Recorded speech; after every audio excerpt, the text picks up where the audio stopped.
Welcome back to கதை கதம்பம். நான் உங்க இந்து. மதுரைக்கு மல்லினா திருநெல்வேலிக்கு அல்வா. இந்த பூட்டு எந்த ஊருக்கு ஃபேமஸ் அப்படிங்கறத கமெண்ட் செக்ஷன்ல கமெண்ட் பண்ணுங்க. ஆமாங்க, அந்த பூட்டு ரொம்ப ரொம்ப முக்கியம். நம்ம வாழ்க்கையில சில நேரங்கள்ல பூட்ட வேண்டிய விஷயங்களை பூட்டி தான் வைக்கணும். ஏன்னா பொக்கிஷங்கள் எப்பயுமே திறந்து வச்சோம் அப்படின்னா திருடிட்டு போயிடுவாங்க. பூட்டி வச்சாதான் அது சேஃபா இருக்கும். இப்படிதாங்க ஒரு நாள் ஒரு 2 பேர் பிசினஸ் பண்ணலாம்னு சொல்லிட்டு பக்கத்து ஊர்ல போய் முட்டை வாங்குறதுக்காக போறாங்க. ஒருத்தர் முட்டையும் பெட்டியும் வாங்கிடுறாரு, இன்னொருத்தர் முட்டையும் பெட்டியோட சேர்ந்து பூட்டையும் வாங்குறாரு. இது பார்த்துட்டு இருந்த அவருடைய நண்பர், இவர் என்ன பைத்தியக்காரனா, முட்டையை வாங்கினா பெட்டியை வாங்கினா பெட்டியோட சேர்த்து பூட்டையும் வாங்குறானே, என்னவா இருக்கும்னு சொல்லி யோசிக்கிறாரு. சரின்னு சொல்லிட்டு 2 பேரும் கிளம்பிடுறாங்க. போற வழியில இவங்களுக்கு பயங்கரமான ஒரு தாகம். அங்க இருக்கிற குளத்தை பார்த்து 2 பேரும் வண்டியை நிப்பாட்டிட்டு போய் தண்ணி குடிக்கிறதுக்காக போறாங்க.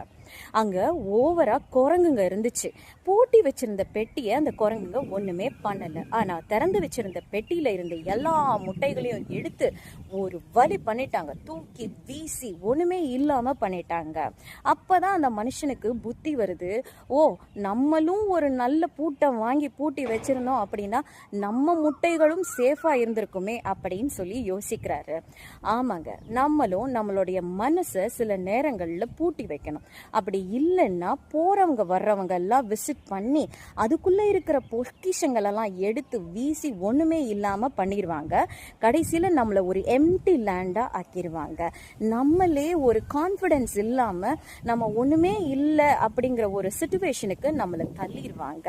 அதுக்கு ஒரே வழி, நீங்களும் உங்க மனசை ஒரு நல்ல பெரிய பூட்டா வாங்கி பூட்டி வச்சுக்கோங்க. அப்பதான் நீங்களும் சரி உங்க மனசும் சரி பத்திரமா பாதுகாக்கப்படும்.